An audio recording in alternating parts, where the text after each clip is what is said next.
Senhoras e senhores, boa noite. Sejam bem-vindos ao curso de aperfeiçoamento à Reforma Tributária.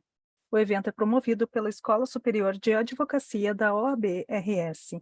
Estão presentes: presidente da OAB-RS, Dr. Leonardo Lamacchia; diretor-geral da ESA-OAB-RS, Dr. Rolf Madaleno; diretor de e-books e da revista eletrônica da ESA-OAB-RS, Dr. Alexandre Petri; presidente da Comissão Especial de Direito Tributário, Dr. Rafael Wagner. Agradecemos também aos demais participantes, advogados e advogadas que nos acompanham pelo portal ESA. Neste momento, passamos a palavra ao diretor-geral da ESA, Dr. Rolf Madaleno. Boa noite, advogadas e advogados que nos acompanham em mais um evento da ESA do Rio Grande do Sul, em parceria com a OAB do Rio Grande do Sul, desta feita com um tema importantíssimo, inclusive para nós, advogados e advogadas, respeitante à reforma tributária que, de alguma forma, se não estou enganado, poderá atingir os advogados e a advocacia de uma forma bastante preocupante. Por isso, então, o tema foi trazido aqui na companhia do Dr. Rafael Wagner e do Dr. Alexandre Torres Petri, nosso diretor da ESA, e para que não se alongue aqui com a minha fala, eu gostaria que o Dr. Alexandre Petri, nosso diretor, que faz aqui a coordenação deste evento, desta noite e dos próximos encontros, que também já estão no nosso card, para que ele, então, doutor Alexandre, não sem antes dar as boas-vindas ao doutor Rafael Wagner, que fará aqui a divisão do painel com o doutor Leonardo Lamacchia, nosso presidente da casa, doutor Alexandre Torres Petri. Então, agradecendo também a sua presença, lhe dou a palavra para que o senhor faça a apresentação do nosso convidado, doutor Rafael Wagner. Muito obrigado, doutor Rolf. Boa noite a todos que nos assistem, que assistirão à gravação. É uma alegria participar desse tema, desta palestra, que nos preocupa muito. Atinge não só a advocacia, atinge a sociedade como um todo. Dada a relevância do tema, abre o nosso curso, o presidente Leonardo Lamacchia, mas também o nosso advogado que representa essa bandeira do direito tributário, o nosso presidente da Comissão Estadual de Direito Tributário, que também é membro da Comissão Nacional, e um player muito importante, digamos, na advocacia tributária como um todo. Mais do que isso, é um amigo, um grande amigo, né? Já atuamos juntos.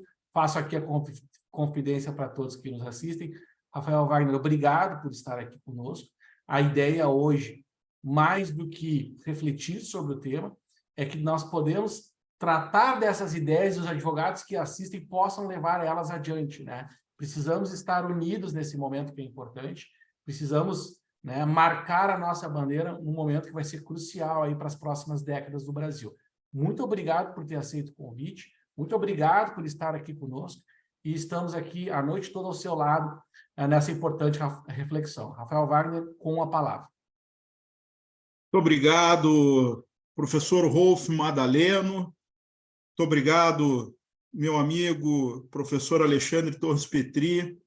É uma alegria e uma satisfação estar aqui na noite de hoje, podendo conversar com os colegas advogados nesse importante evento promovido pela ESA sobre um tema que está na ordem do dia, um tema que, sem dúvida nenhuma, tem sido objeto de debate, de discussão pela imprensa, pelos meios de comunicação, mas que, a meu ver, ainda carece de uma aprofundada análise, uma análise mais técnica e que possa efetivamente trazer aos colegas advogados uma reflexão e um conhecimento sobre aquilo que nós estamos vivenciando agora com essa reforma tributária. Então, eu louvo essa iniciativa da nossa Escola Superior de Advocacia, louvo também a ideia de se trazer o tema logo após essa aprovação que nós tivemos na Câmara dos Deputados. Nós ainda temos um processo legislativo em andamento, né? Mas as balizas e a espinha dorsal da reforma tributária já foi aprovada no último dia 7 de julho, né?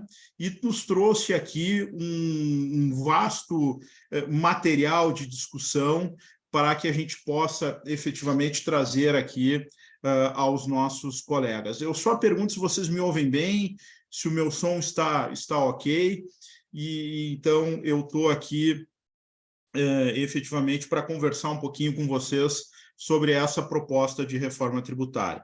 Mas, principalmente, eu gostaria aqui também, antes de dar início a essa discussão, de destacar o trabalho que vem sendo desenvolvido pela nossa Ordem dos Advogados do Brasil em relação a esse tema, trabalho que tem sido incansável, desenvolvido pelo presidente Leonardo Lamacchia em relação ao tema. O presidente Leonardo Lamacchia tem sido um grande ator nessa discussão, nesse tema, e tem trazido aí alguns pontos necessários de reflexão acerca dos efeitos da reforma tributária, principalmente para a nossa atividade, para a atividade dos advogados, que eu vou tratar aqui um pouquinho no final da minha apresentação. Então, a OAB, nós dizemos, e essa é o que o nosso presidente sempre destaca, nós não temos nenhuma orientação política, não trazemos aqui a crítica quando ela é feita por orientação política, mas a nossa bandeira, nós não temos bandeira política, mas a nossa bandeira é, sim, a Constituição Federal. Então, a nossa análise ela fica restrita, ela está restrita aos aspectos constitucionais dessa reforma tributária e aos efeitos, principalmente aos efeitos que a reforma tributária terá em relação à nossa atividade, ao nosso mistério profissional, que será certamente bastante atingido por conta daquilo que se imagina em termos de reforma tributária. Eu iniciaria, nós temos aqui uma apresentação, se me permitem, eu vou compartilhar com os senhores aqui essa apresentação, né? E gostaria de iniciar colocando, né? E eu digo aqui, só um pouquinho, deixa eu ir para o início aqui da nossa...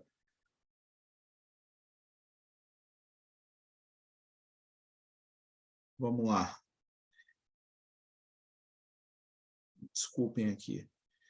Eu digo, e eu brinco quando falo de reforma tributária, que nós temos uma necessidade de reforma tributária desde o dia 7 de outubro de 1988. Um dia após a Constituição Federal ter sido promulgada, já se falava da necessidade de uma reforma tributária na medida em que o nosso sistema tributário previsto na Constituição Federal de 88, ele manteve muito daquelas características que se tinha em relação à última grande reforma tributária que nós tivemos no consumo no ano de 1964 e de 1965. Vejam os senhores que, colocando aqui que a última grande reforma que nós tivemos lá na década de 60, ela foi feita num período de exceção. Ela foi feita sem nenhuma discussão, sem nenhuma participação da sociedade civil, muito diferente daquilo que nós estamos vivenciando no presente momento, onde nós temos a era da informação, nós temos a era da informática, da internet, das redes sociais, em que todo mundo, todos os grupos de pressão podem hoje falar e colocar no seu pipeline de discussão os temas alusivos à reforma tributária. Então, é uma reforma que ela vem sendo bastante discutida desde 1988, como eu disse. Se tentou fazer uma reforma tributária já desde o governo Fernando Henrique Cardoso, em 1996, com o primeiro projeto que foi apresentado na Câmara. Depois nós tivemos a tentativa de reforma tributária no primeiro governo Lula, tivemos uma tentativa de reforma tributária no segundo governo Lula, no governo Dilma pouco se falou sobre o tema, governo Temer também, e esse projeto que foi agora aprovado, ele é fruto de um trabalho que foi desenvolvido, apresentado pelo deputado Baleia Rossi, né? Mas que foi desenvolvido por um grupo de estudiosos do CCIF, né? O Centro de Cidadania Fiscal, que se autodenomina uma think tank, né? Um grupo de estudiosos compostos por juristas, compostos por economistas que criaram esse projeto, e ele foi apresentado na forma de projeto de lei pelo deputado Baleia Rossi, que deu origem a essa PEC 45, proposta de emenda constitucional 45, que foi aprovada, então, agora no mês de julho. E por que nós não tivemos até agora a aprovação, né, desde 96 ou desde 88, como eu digo, nós não tivemos ainda a oportunidade de aprovação de uma reforma tributária? Porque quando se fala em reforma tributária, nós temos que ter 3 pilares sempre que devem andar em conjunto para que ela, de fato, aconteça. Então, nós temos o pilar jurídico, o pilar econômico e o pilar político. Sem que nós não tenhamos esses 3 pontos, esses 3 pilares, não se faz uma reforma tributária. E nós tivemos, me parece, agora no início do governo Lula, esses 3 pilares presentes, né? Autorizando, então, ou levando à aprovação dessa PEC 45, que é a reforma tributária que nós estamos falando. E vejam, senhores, de por que nós precisamos de uma reforma tributária. Porque nós temos no Brasil uma complexidade de normas tributárias muito grande, né? Nós temos 3 níveis, nós temos uma federação de 3 níveis que conta com União, estados e municípios, cada um editando normas tributárias no seu campo de competência, gerando essa complexidade tributária que nós sempre ouvimos falar e que ela, de fato, ela é existente. Há alguns estudos que dizem que nós temos a edição de uma norma tributária a cada 3 horas no Brasil, né? E eu acredito que isso possa ser verdade mesmo, por conta dessa multiplicidade. Nós temos 5.500 municípios, 26 estados, mais o Distrito Federal e mais a União Federal, editando normas tributárias, gerando essa complexidade toda no sistema. Isso leva a um contencioso elevado. Hoje se diz que se tem, em termos de contencioso tributário no Brasil, os valores em discussão representam 75% do PIB. Só no CARF, Conselho Administrativo de Recursos Fiscais, os processos em discussão somam 12% do PIB. Isso gera, sem dúvida nenhuma, uma multiplicidade de interpretação de normas, uma insegurança jurídica muito grande e uma falta de estabilidade dessas decisões administrativas e judiciais, levando, sem dúvida nenhuma, a essa necessidade que nós temos de reforma tributária. Vejam, os senhores, que se fala que no Brasil as empresas gastam 1.958 horas e 60 bilhões por ano para vencer burocracia tributária, conforme apontam algumas pesquisas. Mas aí, tá, esses elementos que eu estou trazendo de discussão para os senhores, né, demonstram aqui, então, essa necessidade de reforma tributária, por essa complexidade do sistema, mas aqui eu faço já a primeira crítica a essa reforma tributária que foi aprovada. Por quê? Porque ao invés dela simplificar efetivamente o nosso sistema, ela vai trazer, sem dúvida nenhuma, uma complexidade muito maior e ela não vai atingir o objetivo a que se propõe e ao que tem se dito de uma simplificação tributária que nós estamos buscando.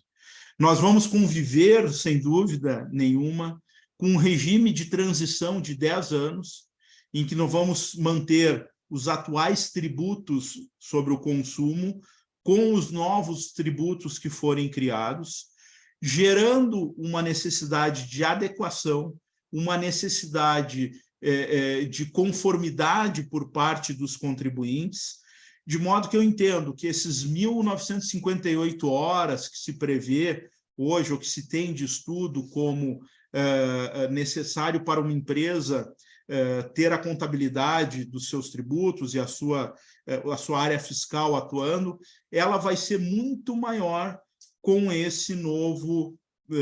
com essa nova reforma que está se colocando, conforme nós vamos ver mais à frente. E mais do que isso, meus amigos, essa reforma tributária, esses estudos que se trazem efetivamente à discussão e que se colocam, que se diz que o Brasil gasta muito, que é uma burocracia tributária muito alta, tudo mais, essas 1.958 horas podem ter certeza que elas dizem respeito a apenas 2 ou 3% dos contribuintes brasileiros que recolhem os seus impostos pelo lucro real, que são a minoria hoje do nosso sistema tributário nacional. Então, nós temos que ter cuidado com esses discursos e com essas narrativas que se constroem, principalmente por aqueles que estão sendo beneficiados por essa reforma tributária. Temos que ter uma análise crítica, uma análise criteriosa em relação a essas narrativas, para que nós não estejamos efetivamente criando um ambiente de aprovação que lá na frente a gente sabe que não vai, de fato, ser a realidade que nós vamos encontrar por parte dos contribuintes brasileiros. Nós temos aqui no Brasil uma multiplicidade de tributos, né? Hoje que incidem sobre qualquer atividade comercial, industrial ou de prestação de serviço. Nós temos os tributos sobre a renda, que é o IRPJ, o IRPF e a CSL, Imposto de Renda da Pessoa Jurídica, Imposto de Renda da Pessoa Física e a Contribuição Social sobre Lucro Líquido. Nós temos os tributos sobre a propriedade, o IPVA, o ITCD, ITBI, IPTU, ITR. Nós temos os tributos sobre a folha de salário, né, o FGTS, a Previdência, salário e educação, e nós temos os outros tributos, os regulatórios, o IOF, Imposto sobre Operações Financeiras, Imposto de Importação e Imposto de Exportação. E nós temos os tributos sobre o consumo, que são o IPI, o ICMS, o PIS, a COFINS e o ISSQN e a CID. Essa reforma tributária, eu fiz questão de deixar eles por último, essa reforma tributária que nós estamos tratando aqui, ela está restrita unicamente a esses tributos sobre o consumo, sobre o ICMS, sobre o IPI, sobre o ISS, o PIS e a COFINS. A CID está fora, ela não entrou na reforma tributária. Por quê? Porque são esses os tributos que incidem sobre o consumo. E é bom lembrar que o ICMS é um tributo que incide, é de competência dos estados, o ISSQN é de competência dos municípios, o IPI de competência da União e a PIS e a COFINS são contribuições também de competência da União, mas que todos incidem sobre o mesmo fato econômico, que é a circulação de mercadorias. E vejam, senhores, que esse arcabouço que eu falei para vocês, que é lá da década de 60, de 1965, eu entendo que o legislador foi muito feliz na forma que estruturou o nosso sistema tributário. Por quê? Porque ele definiu que o ICMS seria de competência dos estados sobre a circulação de mercadorias, o ISS de competência dos municípios sobre a prestação de serviço e o IPI de competência da União na industrialização de mercadorias. Por quê? Porque ele privilegiou o nosso sistema federativo, que é essa federação de 3 andares. E ela é uma federação única no mundo. Nós temos aqui, outra crítica que eu faço à reforma tributária, uma sempre uma tentativa, né? Alguns dizem, nós temos sempre aquele complexo de vira-latas, de que o nosso sistema é pior do que os outros, porque nos outros países esse tributo sobre o consumo ele é apenas um só, é o IVA, que nós vamos ver que se pretendeu criar com essa reforma tributária. E esses tributos sobre o consumo nos outros países, ele é apenas um, porque esses países eles têm uma estrutura federativa diferente da nossa. Nós não temos país nenhum no mundo que tenha essa federação de 3 níveis, ou essa federação de 3 andares, como nós temos no Brasil. Então, a forma que foram criados esses tributos, ela foi muito feliz e muito eficiente, me parece, e vinha, a meu ver, aqui com essa forma, nós vínhamos caminhando bem. E me parece que ainda nós temos muitos problemas tributários, nós precisamos de uma simplificação, mas nós vamos ver que essa reforma tributária que está sendo aprovada, ela não vai simplificar em nada, e ela, mais do que isso, ela vai trazer um aumento de carga tributária muito grande. Por quê? Por que os estados estão apoiando a reforma tributária? Por que os municípios estão apoiando a reforma tributária e a União está apoiando a reforma tributária? Porque aquilo que nós tínhamos anteriormente, em que o município ganha apenas sobre a prestação de serviço, o Estado sobre a circulação de mercadoria e a União sobre a industrialização, agora todos cobram sobre tudo e dividem a arrecadação. Esse é o pulo do gato dessa reforma tributária. E por que ela está sendo aprovada? Porque conseguiu-se criar esse sistema em que nós teremos o maior IVA do mundo, né? Se prevê aí uma alíquota em torno de mínima de 25%, mas os estudos apontam que ela vai girar entre 28 ou 29%, com uma carga tributária que, então, vai ser dividida pelos 3 entes da federação. E essa aqui é o grande ponto, porque quem vai pagar essa conta, sem dúvida nenhuma, é quem está lá na ponta, que é o contribuinte. Ok? E outro ponto. Por que nós estamos tendo hoje também essa necessidade de reforma tributária e o apoio dessa reforma tributária por parte de União, dos estados, municípios e também da União?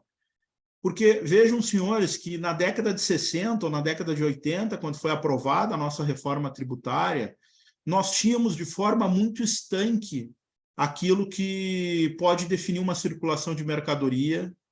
Nós temos de forma muito estanque, ou tínhamos de forma muito estanque, a prestação de serviço. Nós sabíamos que o advogado é um prestador de serviço, o médico é um prestador de serviço, e o supermercado promove a circulação de mercadorias. Hoje, cada vez mais, esses conceitos estão se intercambiando.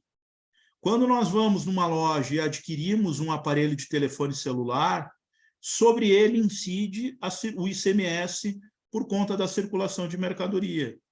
Mas nós temos dentro dessa operação também, dentro de um celular, uma prestação de serviço constante.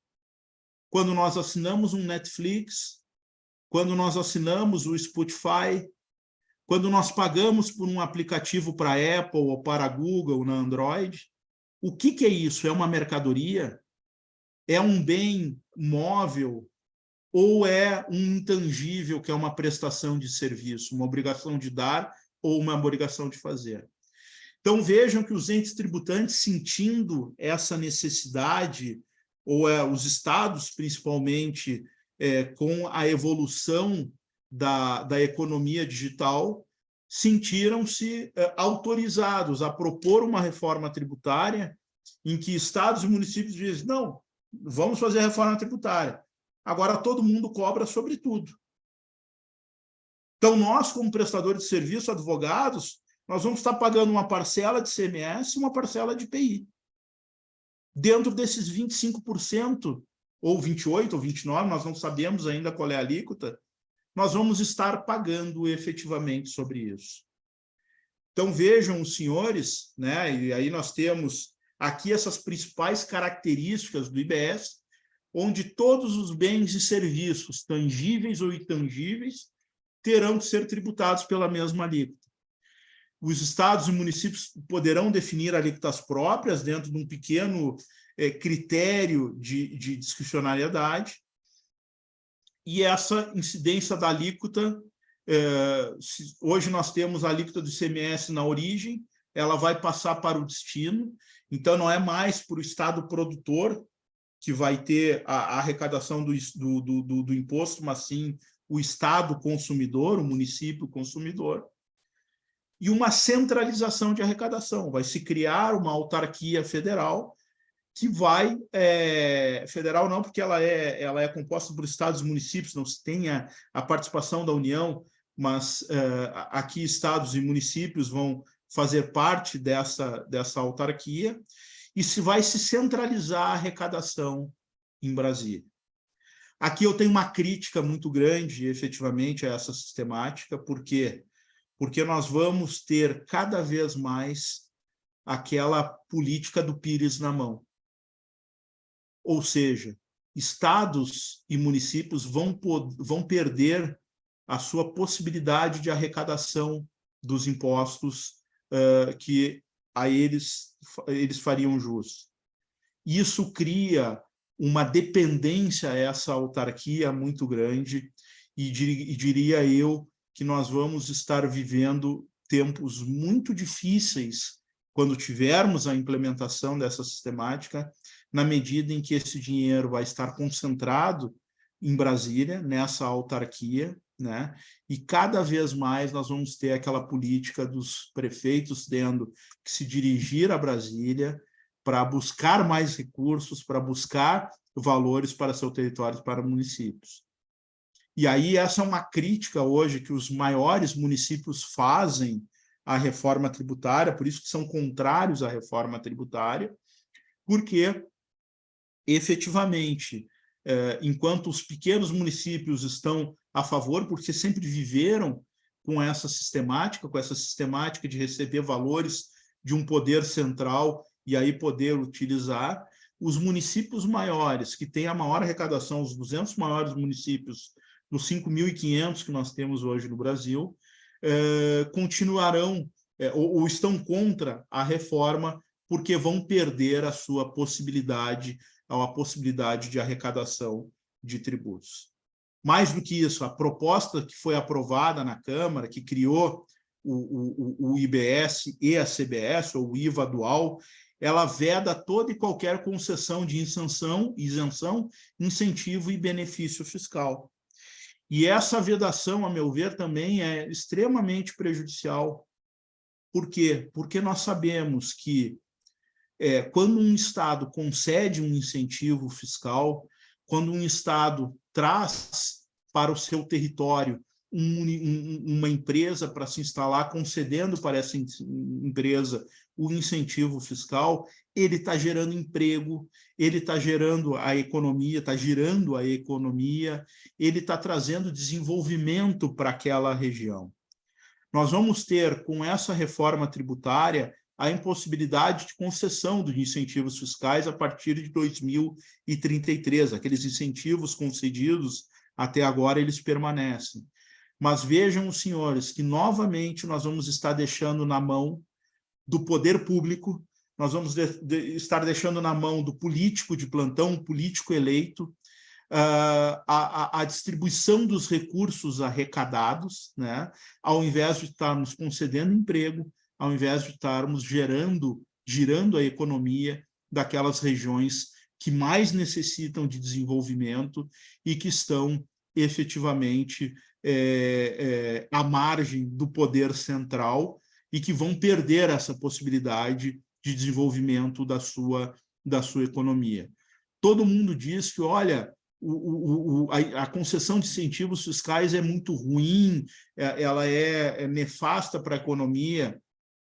Agora, meus amigos, eu digo a vocês, com conhecimento de causa, com quem já foi negociar com o Estado incentivo fiscal para a instalação de empreendimentos econômicos. se não há incentivo para a instalação no interior do nosso estado, por exemplo, naquelas regiões mais carentes, naquelas regiões, na nossa região sul, que necessita do desenvolvimento econômico, ou no nordeste do nosso país, ou no norte do nosso país, nós não teremos desenvolvimento econômico nessas áreas. Então, causa estranheza, né, que os estados estejam apoiando a reforma nesse sentido, tá? Dessa maneira, porque efetivamente vão perder a possibilidade de atração de investimentos. Bom, então, em suma, meus amigos, o que consiste essa reforma que foi aprovada na Câmara dos Deputados não na última sexta-feira, mas no dia 7/7/23, a PEC 45 de 2019. Em resumo, ela propõe aí a criação, extingue o PIS, a COFINS, o ICMS, o ISS e IPI, e institui um sistema de imposto sobre o valor agregado, esse IVA dual, com a contribuição sobre bens e serviços, a CBS, que fica a cargo da União Federal.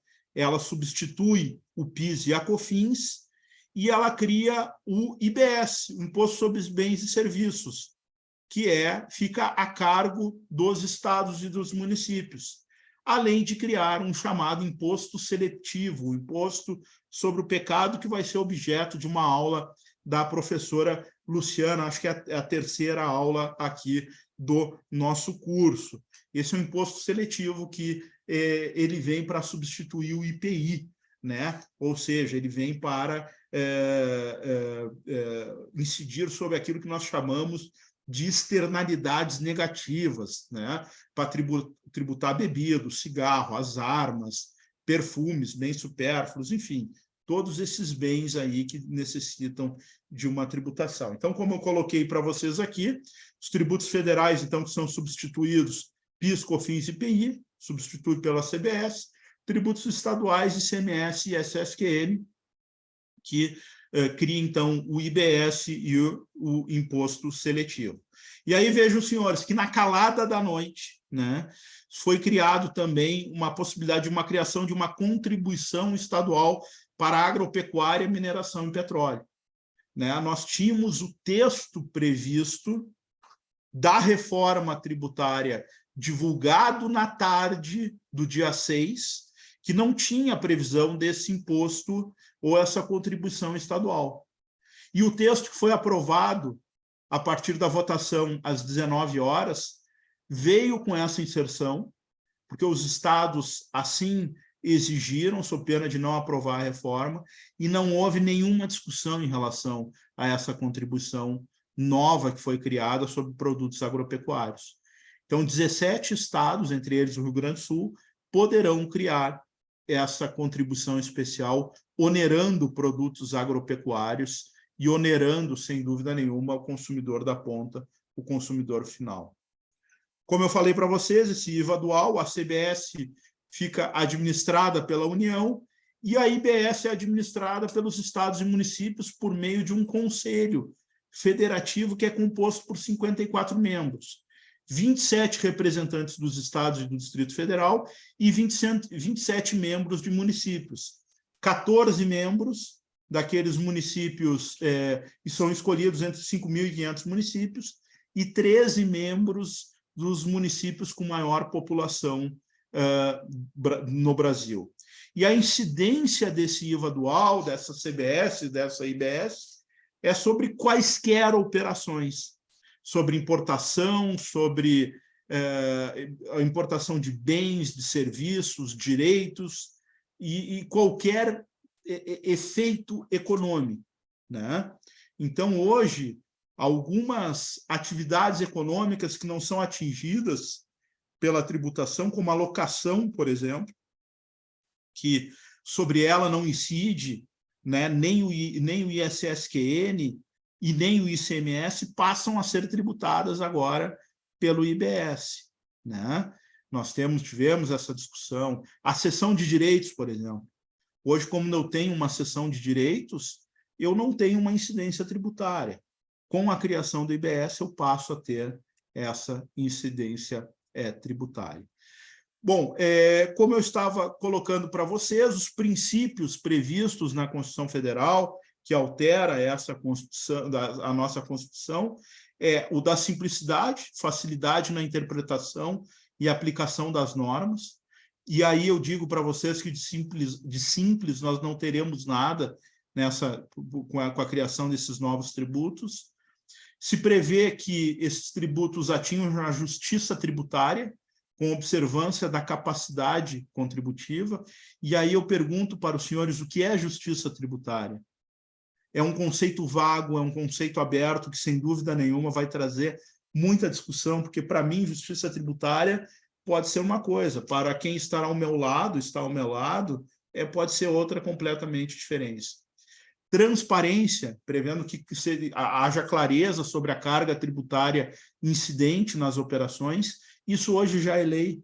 Quando nós adquirimos um produto, nós temos lá incidência tributária tantos %, tá? Então, não vejo aqui. E equilíbrio e defesa do meio ambiente, com a criação de tributos verdes, de tributos que privilegiem efetivamente o meio ambiente. Aqui me parece que não havia necessidade disso aqui virar um princípio constitucional. Nós estamos constitucionalizando algo que poderia ter vindo através de lei e não por alteração na Constituição Federal.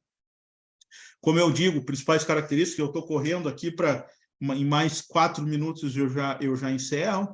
Nós temos uma alíquota onde cada ente federativo fixará sua alíquota por lei própria e específica, que deve ser a mesma para todas as operações, bens e serviços, né? Com uma resolução do Senado Federal fixando a alíquota de referência, nos termos de lei complementar. Então, nós não sabemos ainda qual é essa alíquota, né? E se fala muito que essas exceções em relação às alíquotas, elas importarão num aumento de alíquota, num aumento de carga tributária, tá? Então, não se sabe ainda se prevê uma alíquota girando entre 25% a 30%, a 29%. Tá? Cálculo por fora, né? Não se tem mais aquela questão do cálculo por dentro. Hoje, nós sabemos que o ICMS, por exemplo, ele é calculado, ele tem uma alíquota de 17%, mas essa alíquota efetiva ela é maior porque o cálculo é por dentro. Né?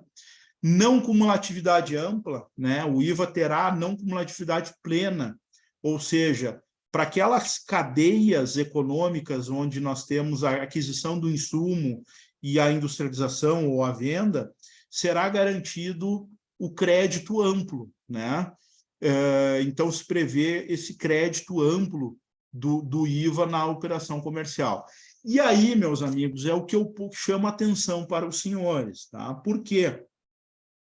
Porque nós sabemos que o ICMS, quando foi criado, ele previa também uma não cumulatividade plena dessa mesma forma, sobre insumos, sobre bens de ativo permanente, sobre bens de uso e consumo.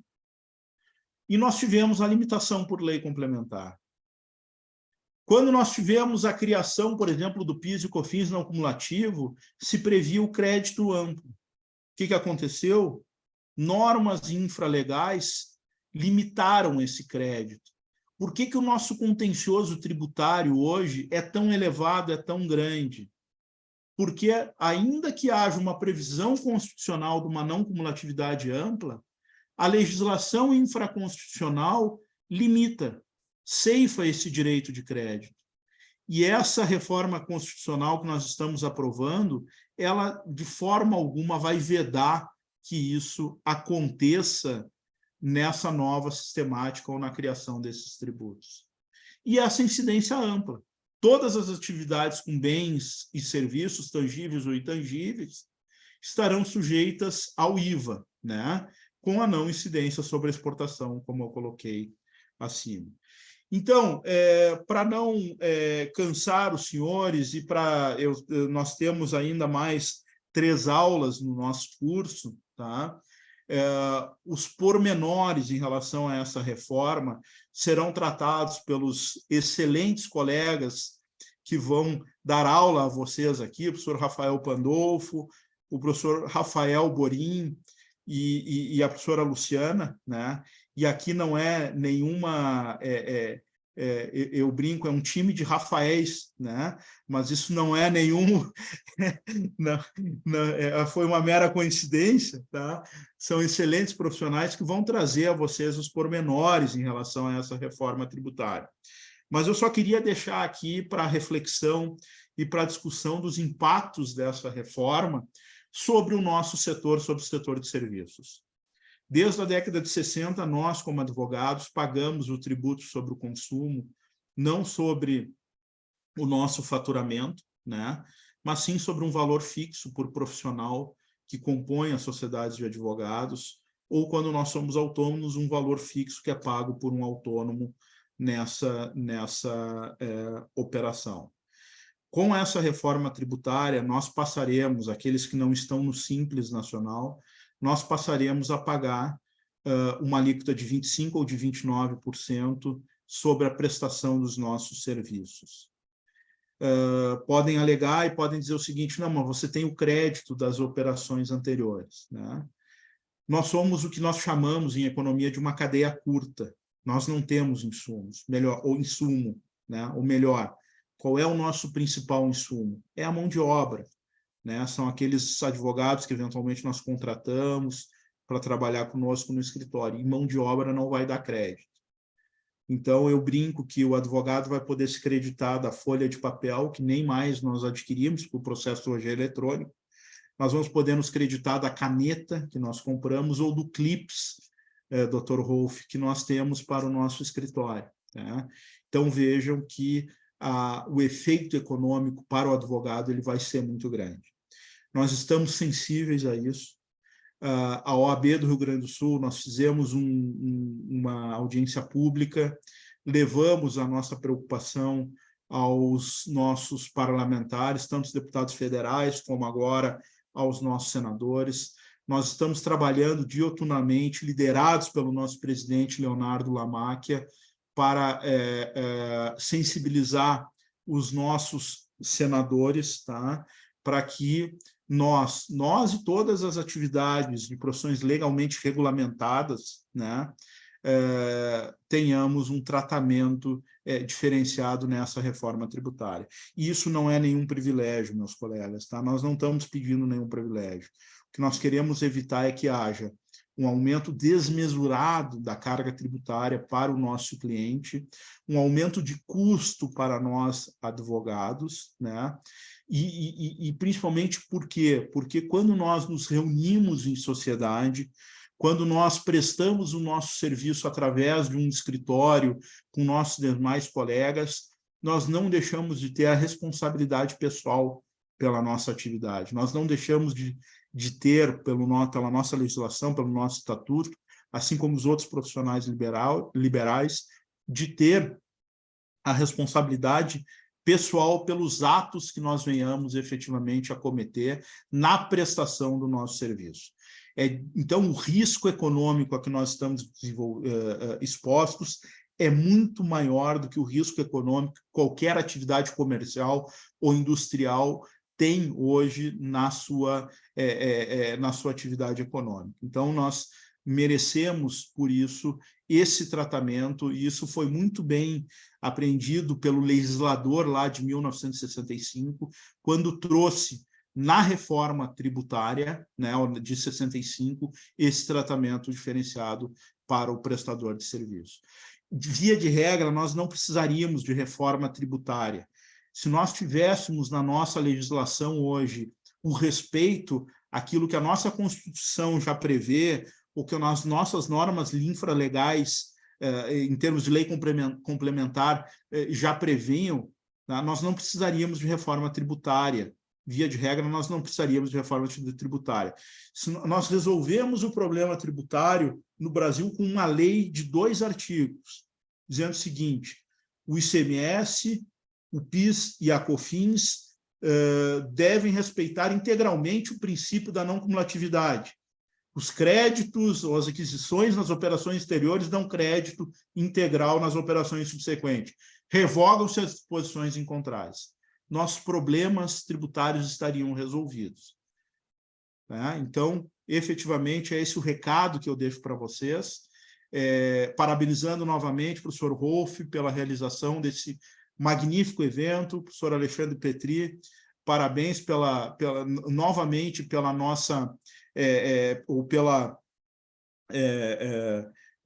nós fomos muito felizes na realização do evento, a ESA foi muito feliz na realização do evento e muito rápida, né? O que é muito importante para que a gente possa efetivamente esclarecer aos colegas e levar aqui esses pontos de reflexão.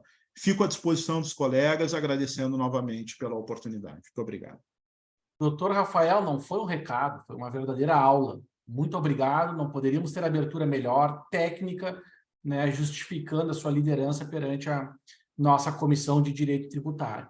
Então, Rafael, fique conosco. Temos perguntas de um Rafael, da Amanda, vamos deixar para o final, porque temos uma presença ilustre aqui, nosso presidente Leonardo Lamacchia, que eu vou trocar o presidente por professor hoje. Hoje ele dará uma aula, assim, tão acostumado com o vocativo de presidente. É um momento crucial para a sociedade brasileira e, como tal, a ordem se faz presente. E o Lamacchia é o nosso representante, tem levantado essa bandeira e, humildemente, vem aqui participar de uma aula na ESA, que nos deixa muito feliz, sinal de prestígio. Mas quem vai apresentar o professor Lamacchia é o nosso diretor da instituição, chefe para chefe. Passa a palavra para ti, Rolf, para hoje mantermos a tradição de apresentarmos todos os professores que pela ESA passam. Então, estreando aqui como professor hoje, nosso professor Leonardo Lamacchia. Obrigado, Rafael, fique conosco, seguimos. Doutor Rafael, muito obrigado pela sua excelente explanação. Conte conosco sempre, porque a ESA precisa do seu conhecimento e, evidentemente, que esse tema vai ser desenvolvido na medida da necessidade que já foi alertada há longo tempo pelo nosso querido presidente Leonardo Lamacchia, que se movimentou de uma forma muito rápida e pioneira no sentido de chamar a atenção dos reflexos negativos que serão trazidos acaso esta reforma tributária seja acolhida do jeito em que ela foi gestada. De sorte que, então, a Escola Superior de Advocacia se sente muito honrada, porque pode contar hoje, além da presença do doutor Rafael Korf Wagner, também com o seu presidente, o doutor Leonardo Lamacchia, hoje aqui como professor da Escola Superior de Advocacia e um grande incentivador desta escola. Quero só deixar consignado que a presença dele aqui, ou que a realização deste evento, decorre do alerta que foi feito pelo presidente e pela Comissão de Direito Tributário da OAB, e não foi por outra razão que a escola simplesmente seguiu no rastro daquilo que ambos chamaram a atenção, que deveria ter o espaço que aqui estamos tendo, apenas numa sequência do espaço que vocês já abriram e que chamaram a atenção por esse país todo. Rapidamente aqui quero fazer alguns registros do currículo do doutor Leonardo Lamacchia, que, antes de mais nada, é formado pela PUC e sócio da Lamacchia Advogados Associados, e tem especialidade na área de atuação do direito empresarial, com ênfase no direito constitucional e empresarial, e também atuação com sustentações orais nos tribunais do Estado, no Superior Tribunal de Justiça e no Supremo Tribunal Federal. Presidente da Ordem dos Advogados do Rio Grande do Sul, da gestão 2022-2024, foi o vice-presidente do IARGS, presidente do Fórum de Conselhos Regionais e Ordem das Profissões Regulamentadas no Rio Grande do Sul, tem uma vida acadêmica intensa, é catedrático de Direito Societário do Centro Miguel Reale, ABF, dirigido pelo professor Paulo de Barros Carvalho e presidido pelo ministro Luiz Fux, desde 2015.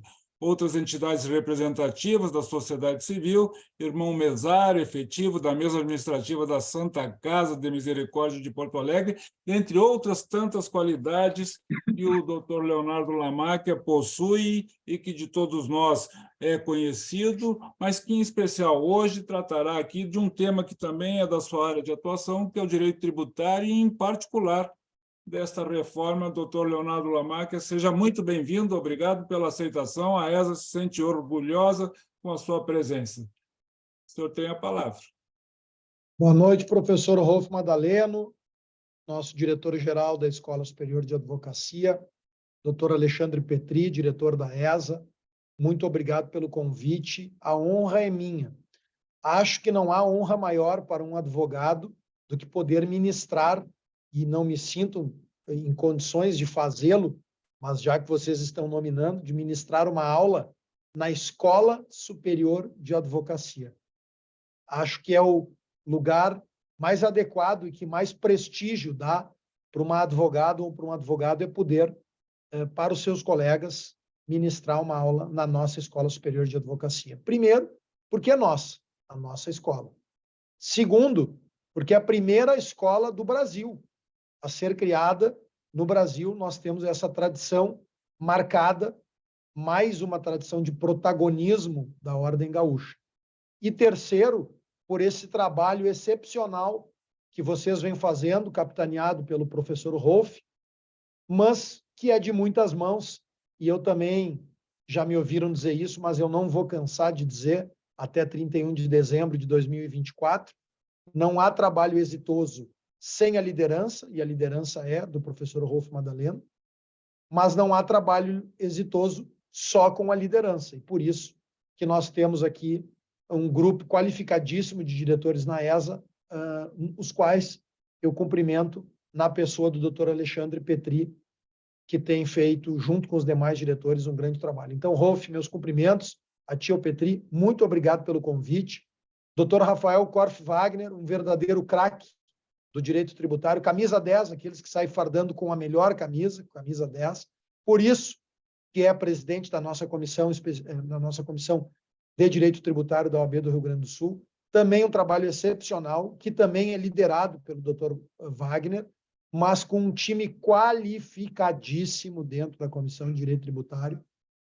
Nós temos advogadas e advogados de muita qualidade, a vice-presidente, a doutora Jussandra, e tantos outros colegas que homenageiam em nome do Rafael Wagner e da Jussandra. Muitas vitórias que nós obtivemos recentemente, derrubamos o IPTU no município de Bagé, um grande trabalho da Comissão de Direito Tributário, uma cobrança absolutamente ilegal no IPTU de Bagé, ou seja, ação cidadã da OAB, por meio dos nossos integrantes da Comissão de Direito Tributário, tão bem dirigida e presidida pelo Dr. Rafael Wagner. Quero agradecer ao Rafael Wagner por também ter dado essa aula espetacular, estava aqui acompanhando um pouco, Rolf, e dizer que me enche de emoção e de alegria ser chamado de professor Lamáquia, porque assim que se dirigiam ao meu pai, meu amado e saudoso pai, era conhecido como professor Lamáquia, porque foi um professor, foi um grande educador, foi secretário de educação, então sempre que se dirigem assim para mim, me vem imediatamente uma lembrança de grande emoção, realmente lembrando do pai que fez muito pela educação, e sempre que eu estou na ESA, falo com vocês, falo com o Rolf, falo com o Petri, e estou no ambiente da ESA, eu lembro do pai, que o meu pai realmente acreditava na transformação do mundo e na liberdade do homem e da mulher e do ser humano por meio do conhecimento da educação. Então, esse trabalho que vocês estão fazendo na ESA é fundamental. E a mãe também foi educadora, né? E a minha mãe também professora, né? Mãe também professora do professor Rolf, professora primária do nosso diretor-geral da ESA, Rolf Madaleno. Minha mãe também teve a vida dedicada à educação, então eu tenho isso em casa de berço, né? Sei da importância e sei valorizar muito a educação. Pena que o Brasil não valoriza a educação como deveria, mas nós estamos fazendo a nossa parte. Estamos valorizando a nossa ESA e estamos levando capacitação, conhecimento e educação. Mas eu queria iniciar esse nosso bate-papo sobre reforma tributária e sobre sistema de tributação, falando e iniciando pela Constituição Federal de 88. Eu realmente me dedico ao estudo do direito constitucional, gosto do direito constitucional, e acho que ali começam alguns problemas que nós temos hoje e alguns problemas que a reforma pensa ou busca ou buscava aperfeiçoar. A Constituição de 88, justamente apelidada ou batizada como Constituição Cidadã, porque ela retoma elementos de cidadania perdidos durante os anos onde nós tivemos regime de exceção. O último regime de exceção do Brasil, é bom lembrar que nós tivemos diversos regimes de exceção ao longo da nossa República. Nós tivemos poucos períodos de estabilidade democrática, o mais longevo período de estabilidade constitucional e democrática é o período de 88 até agora. Nós tivemos uma Constituição inspirada na americana, a de 46, que fazia um desenho interessante do sistema tributário. O que a Constituição de 88, na concertação possível daquele momento que o Brasil vivia, um momento onde nós precisávamos retomar as liberdades e garantias individuais, retomar o habeas corpus, proteger o cidadão do Estado, o que nós precisávamos, o que foi possível naquele momento de concertação? Foi possível um desenho do sistema tributário com 5 espécies de tributos: os impostos, as taxas, as contribuições de melhoria, os empréstimos compulsórios e as contribuições. E aí repousa, na minha avaliação, um dos primeiros problemas que nós tivemos no sistema tributário, que foram as contribuições gerais, criadas lá, constantes do artigo 149, que concentraram receitas na União Federal. E quando eu digo concentraram receitas na União Federal, por quê? Porque todas as outras espécies tributárias, algumas delas, como o empréstimo compulsório, por exemplo, muito restritas a situações excepcionais, e os impostos em geral, seguindo uma lógica e uma sistemática de divisão com os estados e municípios. Então, vejam que, quando eu faço a crítica à Constituição de 88, no que tange às contribuições e a esta concentração de recursos na mão da União Federal, eu digo que esta iniciativa, consubstanciada no texto da Carta Política de 88, acabou deixando estes recursos com a União sem a regra dos impostos de divisão com os entes federativos. E isso fez, ao longo do tempo, que estados e municípios tivessem que ir até a União Federal com um pires na mão, pedindo recursos da União para a implantação de políticas públicas, que, na contramão desta centralização de recursos, a Carta Constitucional de 88, por um lado, concentrou os recursos na mão da União e, por outro lado, delegou a execução e a responsabilidade de inúmeras políticas públicas a esses 2 entes federativos, estados e municípios.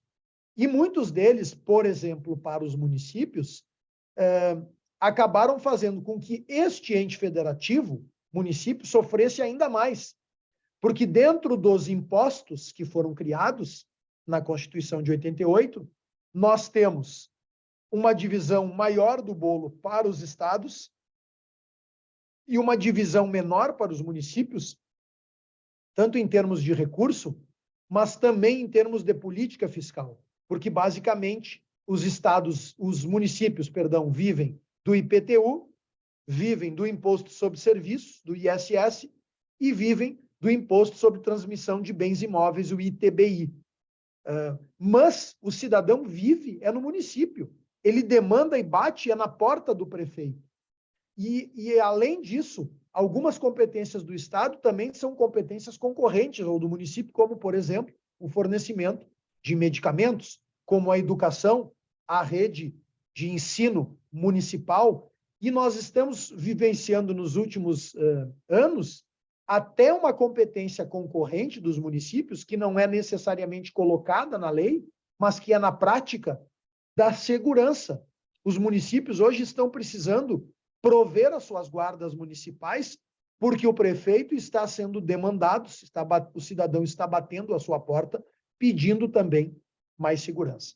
Eu fiz essa pequena digressão histórica, partindo da Constituição de 88, para nós chegarmos na reforma tributária. Ao longo desses anos todos, e foram muitos anos de debate e inúmeras propostas, eu me lembro, doutor Rafael Wagner, professor Rolf, doutor Petri, eu me lembro de uma proposta do deputado federal, ex-ministro da Casa Civil, e vejam, não era advogado, não era operador do direito, engenheiro civil. Luiz Roberto Andrade Ponte era o doutor Luiz Roberto Ponte tinha uma proposta de reforma tributária que ele chamava dos impostos insonegáveis. Seriam 5 impostos incidentes sobre 5 atividades econômicas de larga utilização: cigarro, bebidas alcoólicas, combustíveis, e eu não recordo exatamente quais eram as outras 2 atividades econômicas, e esses tributos incidiriam diretamente nas fábricas e não seriam pagos pelo contribuinte. Haveria uma substituição tributária e quem arcaria com o tributo já seria diretamente o fabricante, que depois se creditaria e cobraria do consumidor final. Então, foram inúmeras as propostas de reforma tributária que ocorreram ao longo destes anos. Quando eu estive agora em Brasília, falando com a nossa bancada federal, um deputado me disse que eu estava pedindo mais tempo para nós debatermos, e ele me disse: presidente Lamáquia, essa reforma é debatida no mínimo no Brasil há 25 anos, e o senhor ainda está dizendo que ela está sendo feita de afogadilho? E eu repeti que sim, que no entendimento da OAB, a reforma estava sendo feita de afogadilho, porque nós debatíamos reforma tributária há 25 anos, mas nós debatemos diversos distintos modelos.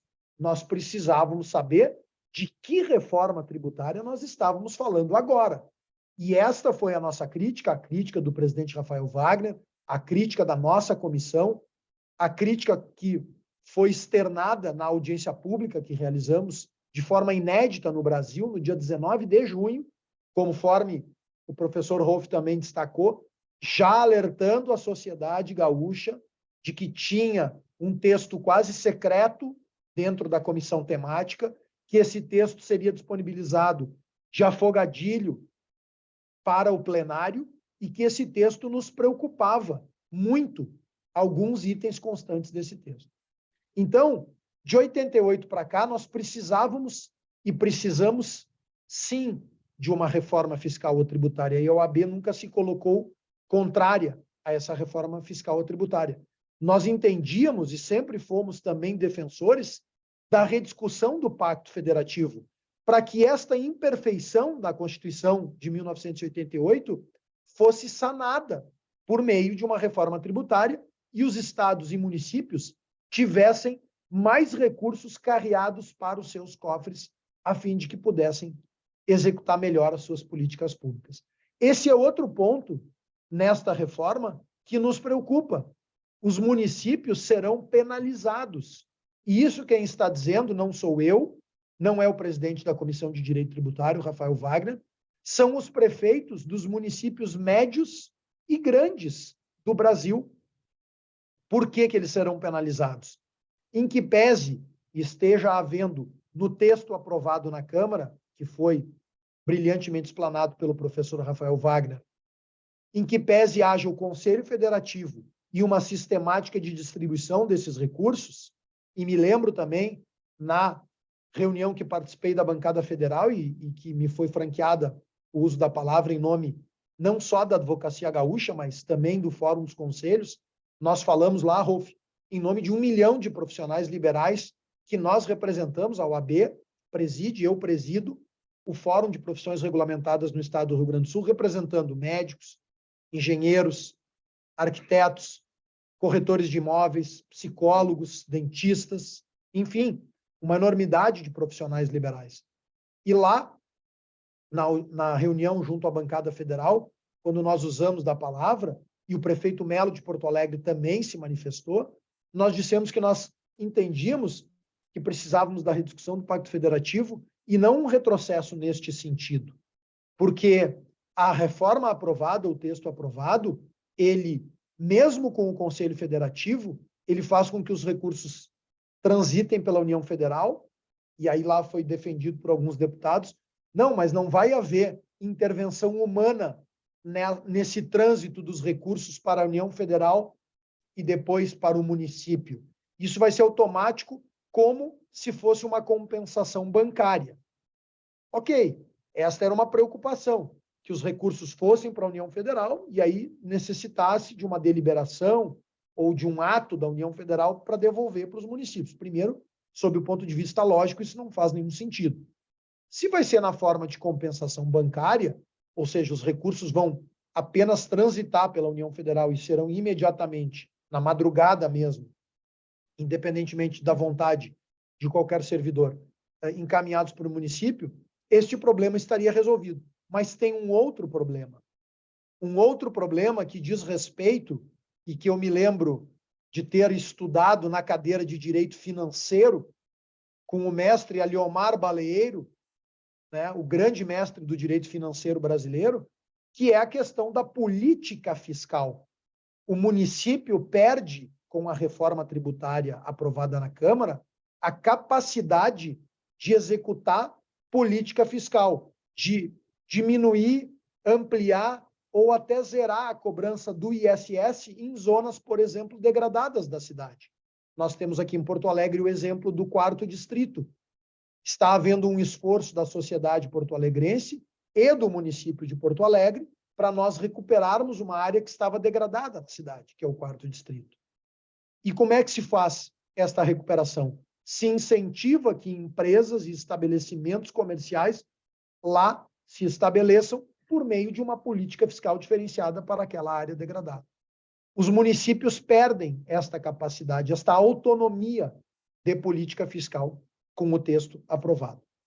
Então, me parece que aquela imperfeição da Constituição de 88, que concentrou recursos na mão da União, com a reforma tributária aprovada na Câmara, não é aperfeiçoada. Aquela imperfeição continua existindo e, em certa medida, ela é, inclusive, piorada, aprofundada pela reforma aprovada. É importante também referir que esta ideia da unificação na CBS, na Contribuição Brasileira de Serviços, conforme o Dr. Rafael Wagner destacou, a CBS é a união do IPI, do PIS e da COFINS. Aqui já tem uma primeira análise técnica. Estão sendo juntadas duas contribuições, que é a COFINS e o PIS, cujo destino era o financiamento da Seguridade Social com um imposto sobre produtos industrializados. E aí nós temos já dois regramentos de tributos distintos. As contribuições, que têm destinação específica e não podem ter uma destinação distinta da origem para que são constituídas, e o imposto, que não tem destinação específica, que a destinação do imposto é o custeio das despesas gerais dos respectivos entes federativos, União, Estado ou município. Mas aqui nós temos pelo menos 3 tributos, 2 espécies tributárias, né, contribuições, o PIS e a COFINS, e o IPI, que são de competência da União Federal e que são concentradas na CBS, na Contribuição Brasileira de Serviços.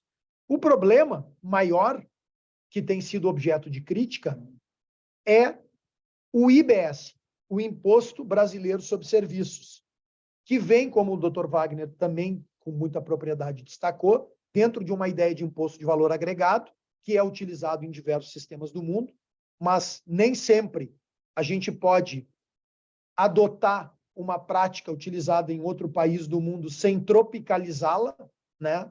Não podemos adotar diretamente, até porque nós temos sistemas distintos no mundo. A nossa escola jurídica é a romano-germânica. Nós temos uma escola completamente diferente no direito constitucionário, no anglo-saxão, em que pese, hoje, modernamente, já vem havendo um movimento das duas correntes se aproximando, mas nós temos que entender que são escolas diferentes.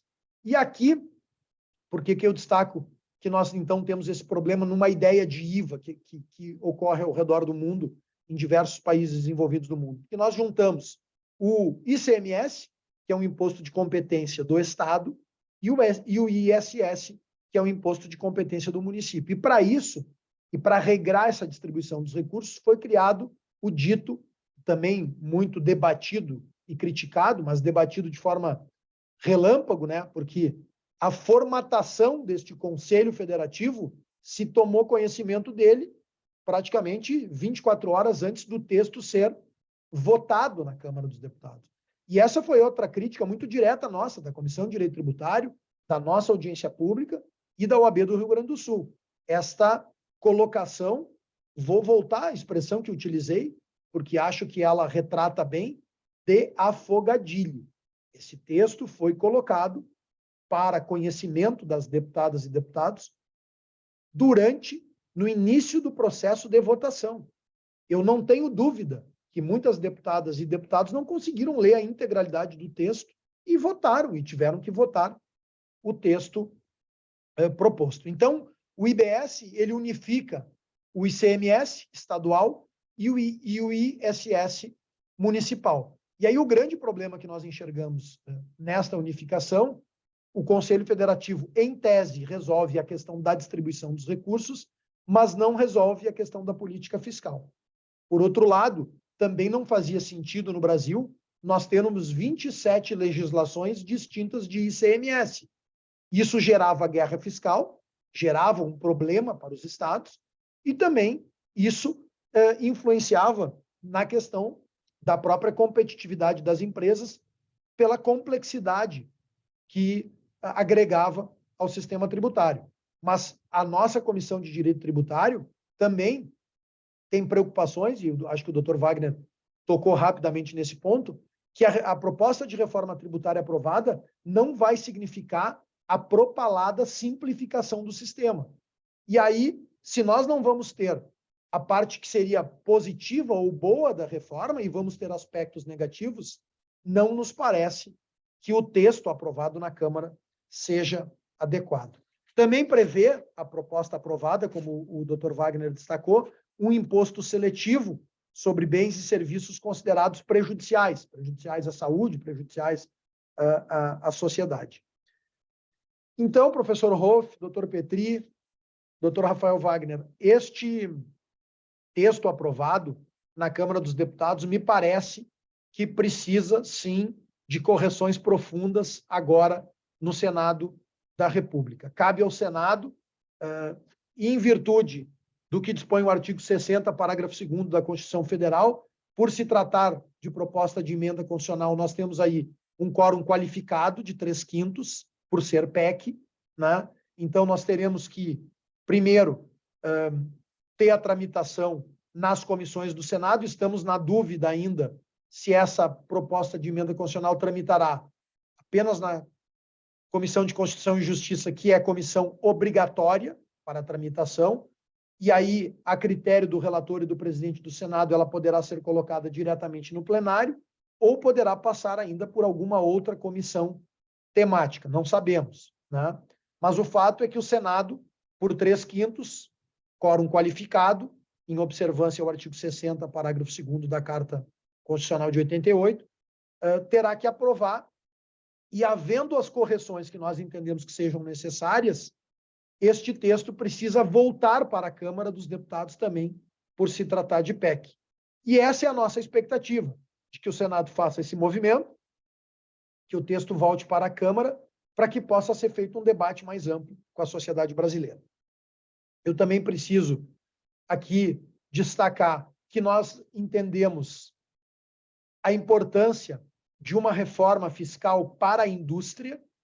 A indústria brasileira vem perdendo competitividade em virtude da sua carga tributária, mas o que nós não aceitamos é que o Estado brasileiro, e quando eu falo Estado brasileiro, eu não estou me referindo a nenhum governo, nem de cor partidária e nem de nível municipal, estadual ou federal, porque tenho para mim que qualquer governante sempre olha para o bolso do cidadão, ou, se é para usar uma expressão que rime, o governante de plantão sempre olha para o bolso do cidadão. Então, o Estado brasileiro, na verdade, está tirando a mão do bolso da indústria para desonerá-la, o que é importante que aconteça, mas está colocando a mão no bolso do setor de serviços e, sobretudo, dos profissionais liberais. E não pensem que essa colocada da mão do Estado no bolso dos serviços é uma mera coincidência. Não.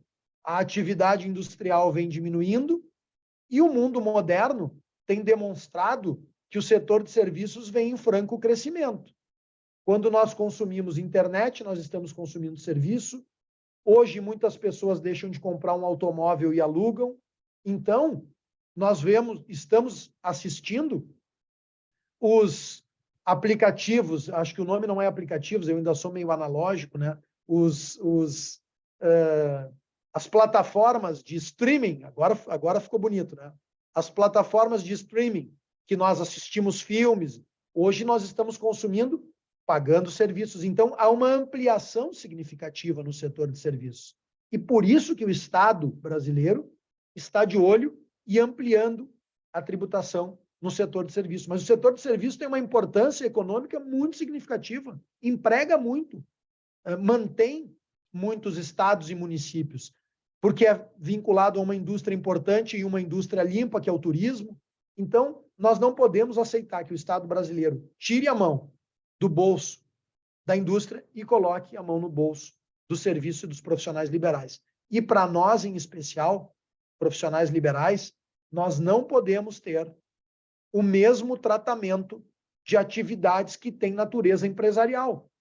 Porque nós estamos, professor Rolf, para falar tecnicamente, enquadrados no parágrafo único do 966 do Código Civil. O 966 fixa, considera-se atividade empresarial aquela organizada destinada à circulação de bens ou de serviços. Parágrafo único. Não se considera empresário aqueles que, mesmo que com concurso de auxiliares ou colaboradores, desenvolvam atividade de natureza intelectual. Então, nós, os profissionais liberais, nós estamos enquadrados pela lei civil brasileira, no parágrafo único do 966, que nega a nossa condição de atividade empresária ou empresarial. Logo, nós não podemos ter, pela lei tributária, um tratamento igual ao de uma atividade empresarial, porque nós estamos clara e cristalinamente conceituadas pela lei civil de uma outra maneira. Então, o que nós estamos buscando é uma adequação no texto no Senado da República para que as atividades dos profissionais liberais tenham o tratamento no regime especial e não no regime normal das atividades empresariais de prestação de serviço. Eu acho errado, inclusive, esta tributação na atividade empresarial de prestação de serviços. Se já é equivocada a tributação na atividade empresarial, o que dizer das profissões regulamentadas? 35% é uma tributação que beira o confisco para profissionais liberais. Nós vivemos, a nossa remuneração significa o nosso lucro, o resultado do nosso trabalho.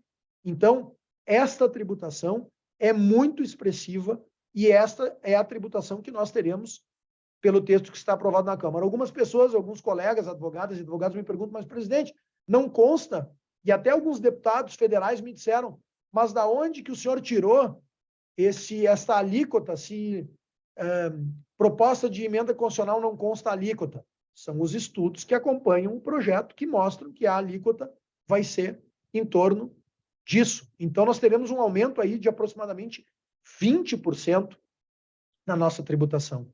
E aí, minhas queridas colegas, meus queridos colegas que nos acompanham, professor Rolf, doutor Petri, doutor Wagner, pensarmos em um aumento de 20% de carga tributária e pensarmos numa carga de 35%, que é uma carga tributária de primeiro mundo, para nós termos uma prestação de serviços no Brasil de terceiro mundo, para que nós tenhamos que contratar de forma privada previdência, saúde, educação e segurança.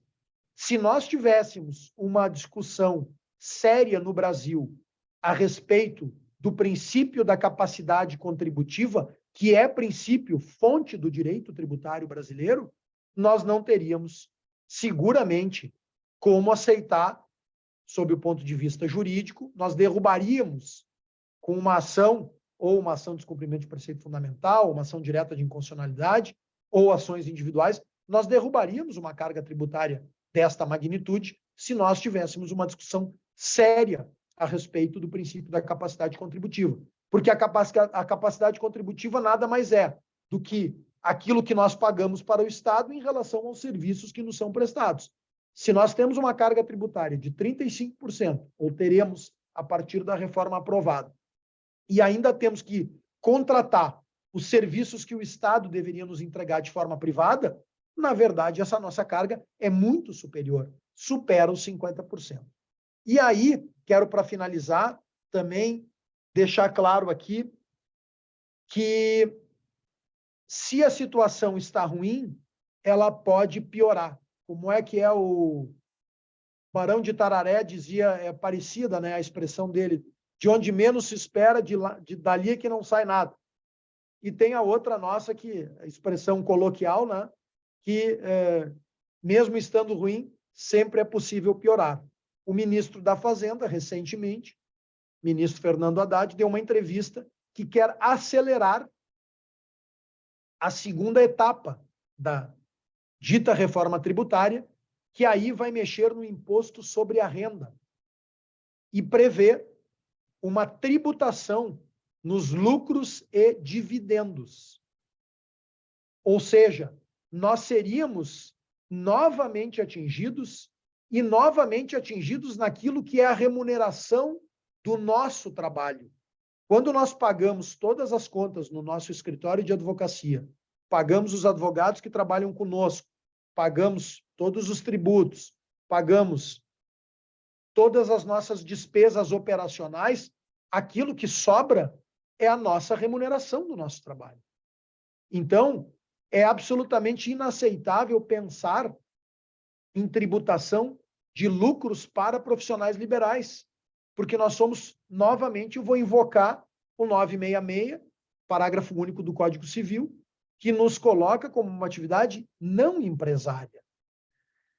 Aqueles que advogam a tributação de lucros e dividendos dizem que em diversos países modernos e desenvolvidos no mundo há tributação de lucros e dividendos. E eu respondo da mesma forma.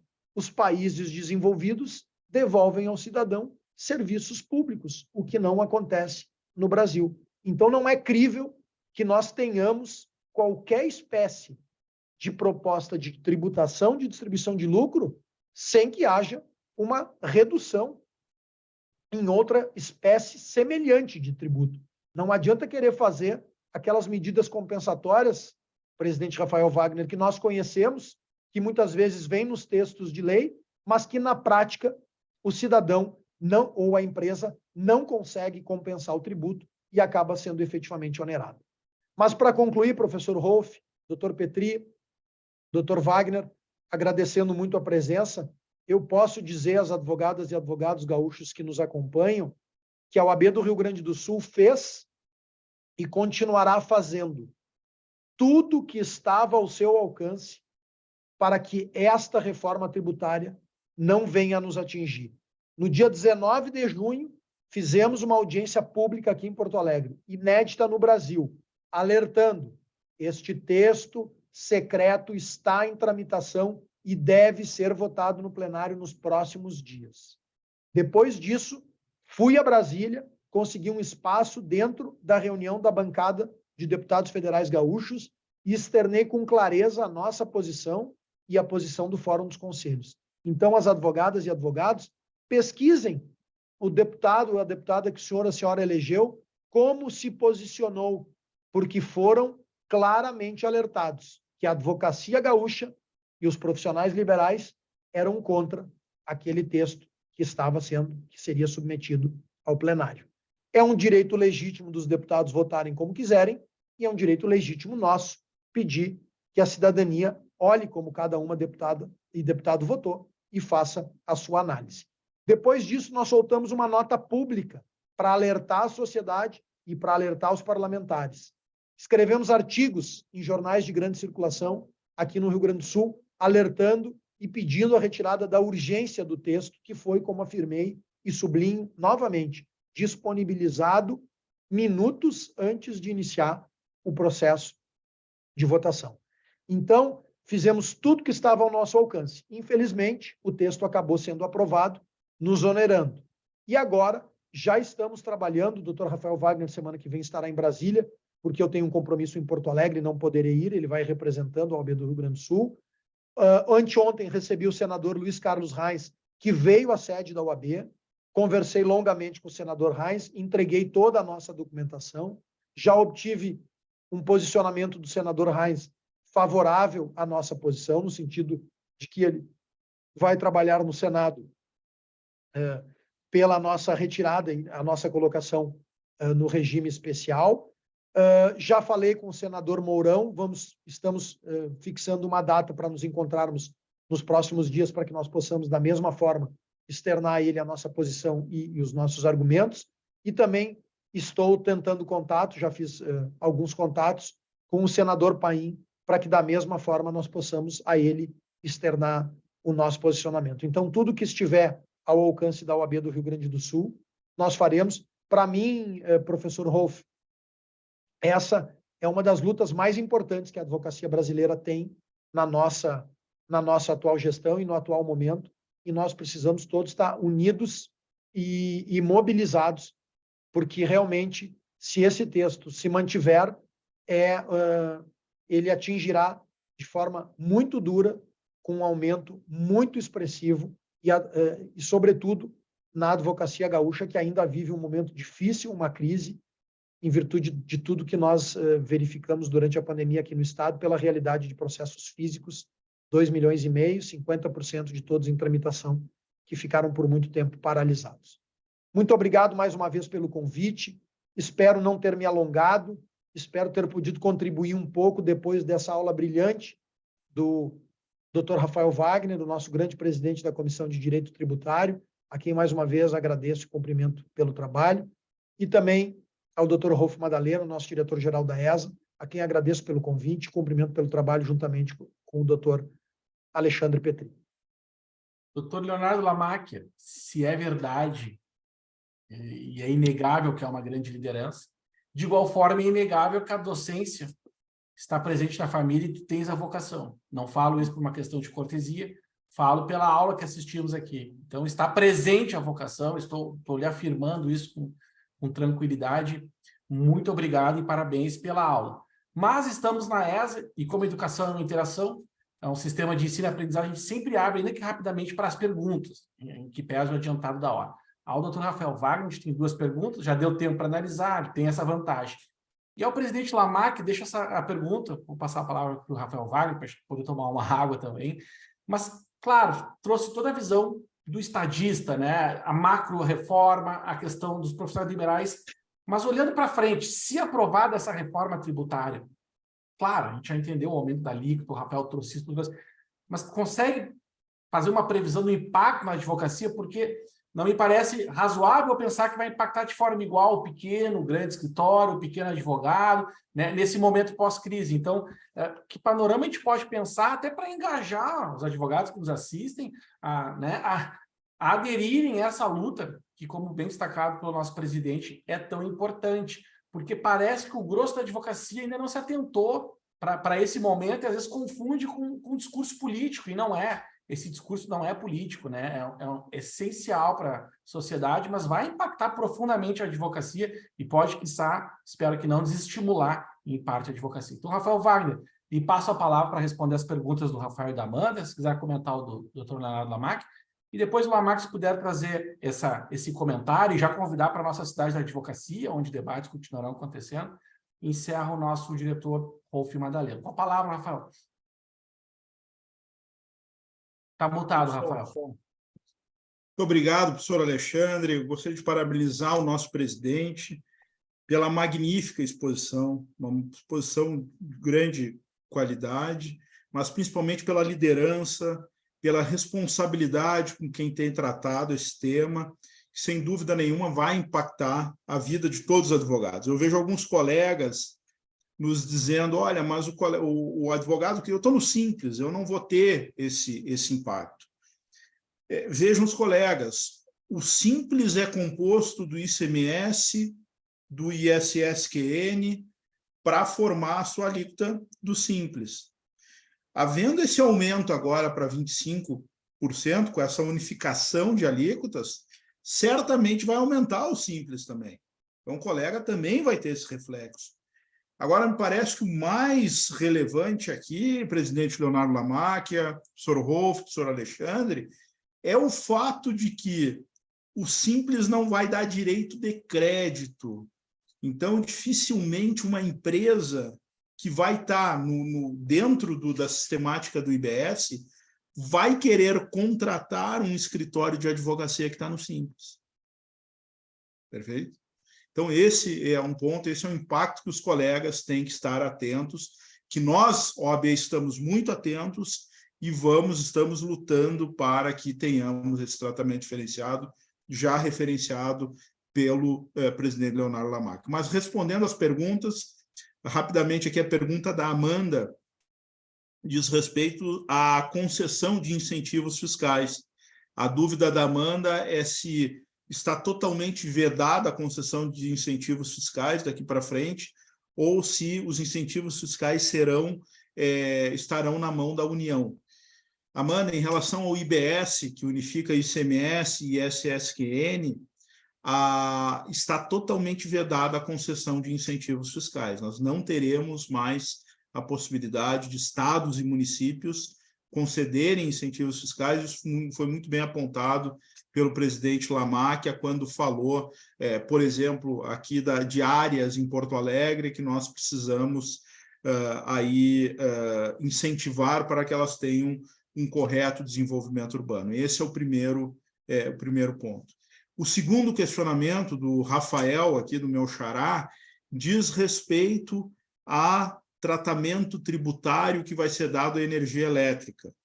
Nós não temos nenhum tratamento tributário diferenciado para a energia elétrica. Um bem essencial, um bem de grande relevância, que vai ser tributado da mesma forma de qualquer outro produto, dentro dessa alíquota dos 25% a 30%, nós não sabemos qual é a alíquota, e nós teremos, então, um aumento de carga tributária também na energia elétrica. Presidente, com a palavra.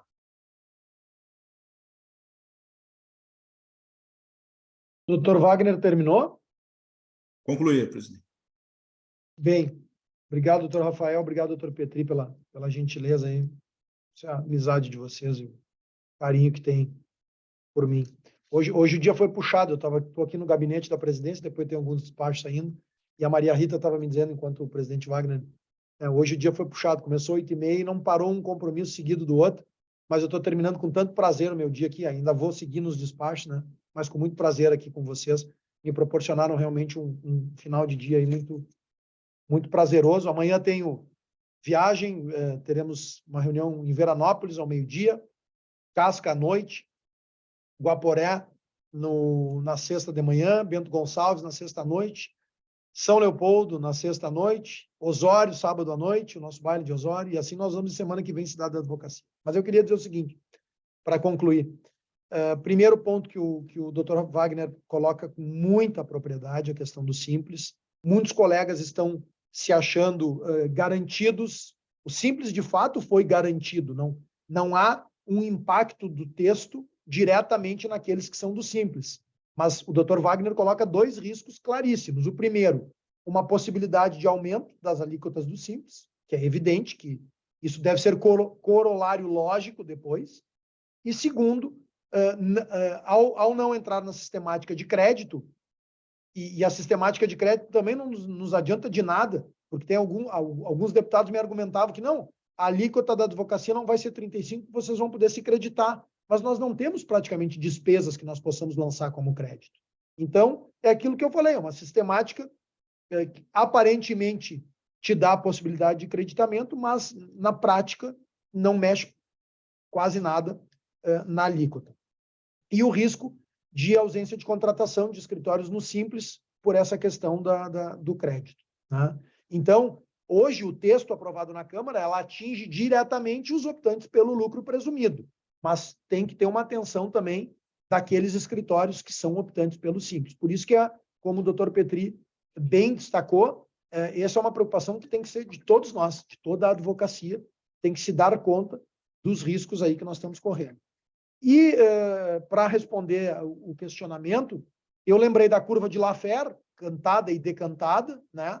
Na medida em que a carga tributária aumenta, a arrecadação acaba diminuindo, quase que agora, professor Rolf, vou me puxar aqui, vou trazer um conceito do direito penal, né? Quase que numa legítima defesa do contribuinte. E não estou aqui dizendo que é correto, não é correto, né? A sonegação ela não é correta, é uma prática ilícita. A sonegação impacta também como concorrência desleal em relação àquele que paga o tributo, mas o fato é que o estudo da curva de Laffer comprova de que o aumento desmedido da carga tributária impõe sonegação, impõe diminuição na arrecadação. Então, esse é um efeito que poderá acontecer, né? Que poderá acontecer, porque os estudos ao longo dos tempos no mundo comprovam que esses aumentos muito expressivos em carga tributária acabam impactando em diminuição da arrecadação. Também falaram em energia elétrica, me lembrei só de referir o nosso projeto, né?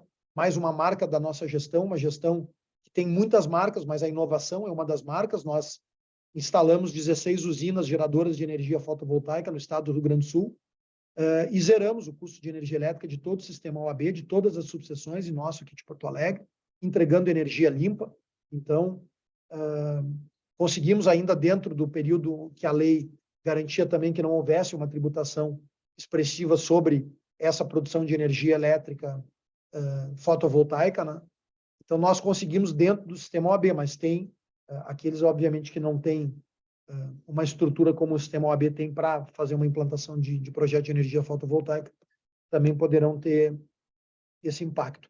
E eu não me lembro, Petri, que mais que era...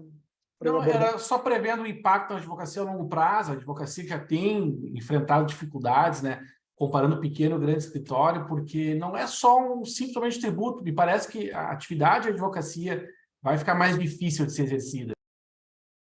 Por exemplo, fazendo aqui uma análise, nós vamos ter muitas discussões de natureza judicial, porque eu imagino que algum colega optando entre 35% e 27% na pessoa física, daqui a pouco opta por tributar na pessoa física, e aí poderá o fisco dizer que isso é uma simulação de negócio jurídico, porque eu continuo atendendo com a bandeira do meu escritório, mas, na verdade, estou tributando na minha pessoa física, né? Então, esse poderá ser um debate, e aí nós não estamos nem considerando aqui uma eventual aprovação da tributação de lucros que poderá ampliar essa tributação. Bom, se nós estivermos trabalhando com uma carga de 40 e poucos por cento na advocacia, os 27% da pessoa física são muito mais vantajosos, né? Então, o cenário que eu projetaria para concluir é um cenário de que nós vamos ter muita discussão judicial, nós vamos ter muito debate ainda sobre isso, se esse texto for mantido, e seguramente nós vamos ter a impugnação desse texto por meio de ações diretas de inconstitucionalidade no Supremo Tribunal Federal. E tenho certeza que a ordem será, espero, né, que o Conselho Federal seja o primeiro a ingressar com ação direta de inconstitucionalidade. Rolf? Muito bem. A mim só me resta fazer os agradecimentos finais, dizer que as explanações foram de excelência, como era de se esperar. Creio que os esclarecimentos aqui vieram como um alerta para aqueles que ainda não se deram conta da gravidade que a reforma tributária está trazendo, em particular, em especial para a advocacia. Eu não me lembro até, doutor Lamarck, se não foi o Simples, não foi uma conquista da nossa OAB, né? E que agora Bem então, lembrado. está sendo Gestão manchada. Cláudio Né? Lamarck. Bem lembrado. Isso. Doutor Cláudio Lamarck, não foi? E aí, então estamos manchando e estamos destruindo, estão querendo destruir tudo aquilo que nós conquistamos. Por conta disso, então, eu parabenizo os nossos palestrantes, agradeço por terem aceitado o nosso convite e queremos contar com ambos em outras oportunidades, porque creio que o tema ainda vai gerar e precisa gerar muita discussão. De sorte que, então, nós teremos aqui, dentro do título A Reforma Tributária, outros 3 encontros, às quartas-feiras, dia 16, dia 23 e 30 de agosto, com os doutores Rafael Pandolfo, doutora Luciana Pereira da Costa e o doutor Rafael Burim, que continuarão esmiuçando o tema a respeito da reforma tributária. Oxalá a gente alcance, como é desejado, um sucesso, uma minimização desse quadro que se mostra terrível e assustador. Quero só, mais uma vez, reiterar o convite para que, a partir do dia 8 até 12 de agosto, compareçam e participem da Cidade da Advocacia, na sua segunda edição, também um evento inédito, da iniciativa do nosso presidente Leonardo Lamarca. Quem foi, gostou, e quem ainda não foi, gostará. Vale muito a pena, é uma verdadeira homenagem, um tributo, já que estamos falando de tributação, um verdadeiro tributo, e um tributo positivo à advocacia. A todos que nos acompanharam, advogados e advogadas, reitero aqui o convite para que nos acompanhem pela ESA, RS, pelas redes sociais, a OAB, e que, então, estejam conosco nos próximos eventos e em todos os eventos que a ESA tem realizado em prol da advocacia e da qualificação do advogado e da advogada. Dr. Rafael Wagner, Dr. Leonardo Lamarca, o nosso diretor Alexandre Petri. A todos vocês, nosso muito obrigado e tenham um bom descanso merecido, doutor Lamarca, porque eu acho que todos os seus dias são puxados. Esse era apenas mais um. Um forte abraço a todos vocês e até o nosso próximo encontro. Muito obrigado. Obrigado, Um Lúcio. abraço. Obrigado, Petri. Um abraço. Obrigado, Wagner. Boa noite, gente. Um abraço a Fiquem todos bem. os advogadas e advogados que nos acompanharam. Muito obrigado pela paciência e pelo carinho.